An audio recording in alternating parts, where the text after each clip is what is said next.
புதுச்சேரி மணவெளி பகுதியில் வீட்டில் அமைக்கப்பட்டிருந்த செல்போன் டவரில் ஜெனரேட்டரில் வெப்பம் காரணமாக ஏற்பட்ட மின்கசிவினால் ஒயர்களில் திடீரென தீ பரவி செல்போன் டவர் முழுவதும் கொழுந்துவிட்டு எரியும் வீடியோ வெளியாகி பரபரப்பை ஏற்படுத்தியுள்ளது.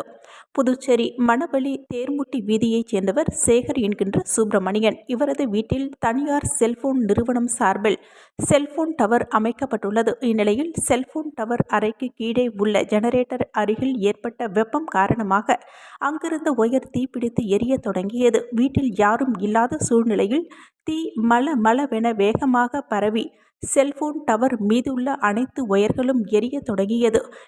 மேலும் தீயுடன் கரும்புகை அப்பகுதி முழுவதும் சூழ்ந்தது. இதை கண்ட அருகில் இருந்தவர்கள் உடனடியாக தீயணைப்பு துறைக்கு தகவல் அளித்ததன் பேரில் சம்பவ இடத்திற்கு விரைந்து வந்த தீயணைப்பு துறையினர் தண்ணீரை பீச்சி அடித்து தீயணைப்பு துறை வீரர்கள் கட்டுக்குள் தீயினை கொண்டு வந்தனர். மேலும் செல்போன் டவரில் இருந்த அனைத்து ஒயர்களும் எரிந்ததால் கரும்புகையாக அப்பகுதி முழுவதும் சூழ்ந்தது. இச்சம்பவம் குறித்து தீயணைப்பு துறையினர் மற்றும் காவல்துறையினர் நடத்திய முதற்கட்ட விசாரணையில் செல்போன் டவரில் ஜெனரேட்டரின் வெப்பம் காரணமாக ஏற்பட்ட மின்கசிவுதான் தீ விபத்திற்கு காரணம் என தெரியவந்துள்ளது.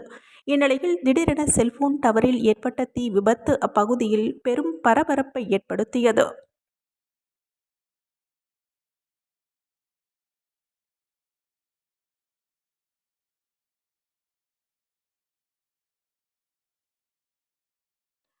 புதுச்சேரி முதலியார்பேட்டை தொகுதியில் சட்டமன்ற தேர்தலில் போட்டியிட திமுக சட்டமன்ற உறுப்பினர் வழக்கறிஞர் சம்பத் தனது வேட்புமனுவை தாக்கல் செய்தார்.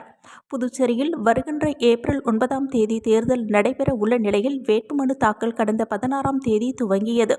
அதன்படி இன்று முதலியார்பேட்டை தொகுதியில் திமுக சார்பில் போட்டியிட தொகுதி சட்டமன்ற உறுப்பினர் இளைஞர் அணி அமைப்பாளருமான வழக்கறிஞர் சம்பத் தனது வேட்புமனுவை சாரம் பகுதியில் உள்ள பழைய கலெக்டர் அலுவலகத்தில் தாக்கல் செய்தார். முன்னதாக அவரது ஆதரவாளர்கள் பல்வேறு ஆலயங்களில் வழிபாடு மேற்கொண்டனர். பின்னர் ஊர்வலமாக வந்து மனு தாக்கல் செய்தனர்.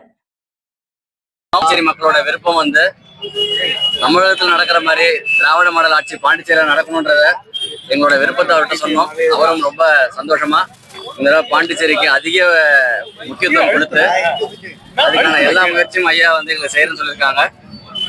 இந்த முறை கண்டிப்பாக திராவிட மாடல் ஆட்சி தமிழ்நாட்டில் கொடுக்கக்கூடிய எந்தெந்த ஸ்கீமோ எல்லாமே பாண்டிச்சேரிக்கு எட்டு வரதுக்கான எல்லா முயற்சியும் அவங்க செய்யணும்னு சொல்லியிருக்காங்க. எல்லா தொகுதியிலையும் நாமினேஷன் பண்ண சொல்லியிருக்காங்க. நான் முதலேப்பட்ட தொகுதியில் நாமினேஷன் பண்ணியிருக்கேன். புதுச்சேரி மணவெளி தொகுதியில் காங்கிரஸ் கட்சி சார்பில் போட்டியிட முன்னாள் அரசு கொறடாவும் காங்கிரஸ் மாநில துணைத் தலைவருமான அனந்தராமன் தனது வேட்புமனுவை தாக்கல் செய்தார்.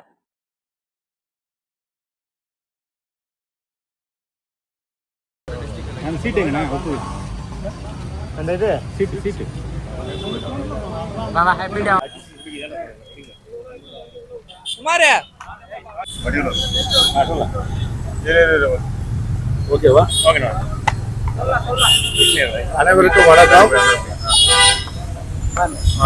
நடைபெறக்கூடிய 2026 சட்டமன்ற தேர்தல் குறுகிய காலத்தில் அறிவிக்கப்பட்டிருக்கிறது. வேட்புமனு தாக்கல் செய்வதற்கான அவகாசமும் மொத்தமாக 7 நாள் என்று அறிவிக்கப்பட்டிருந்தாலும் கூட விடுமுறை போக 5 நாட்கள் தான் இருக்குது. அந்த அடிப்படையில் நல்ல நாள் என்பதனால இன்றைக்கு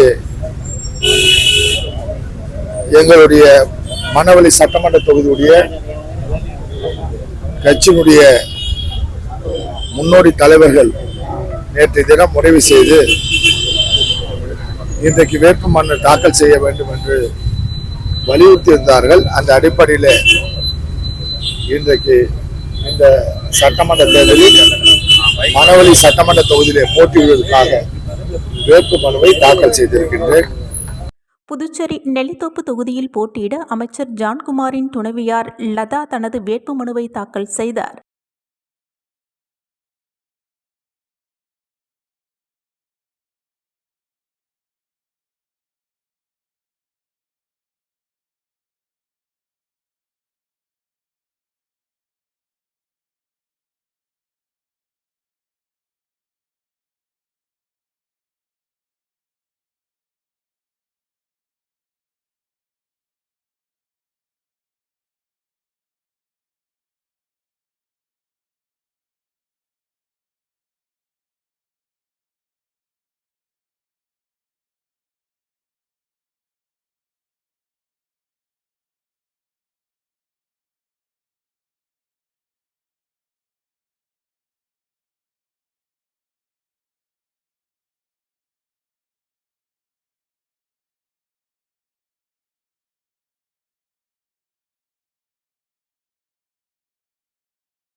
புதுச்சேரி பாகூர் தொகுதியில் போட்டியிட ஜேசிஎம் மக்கள் மன்ற தலைவர் ரீகன் ஜான்குமார் தனது வேட்புமனுவை தாக்கல் செய்தார்.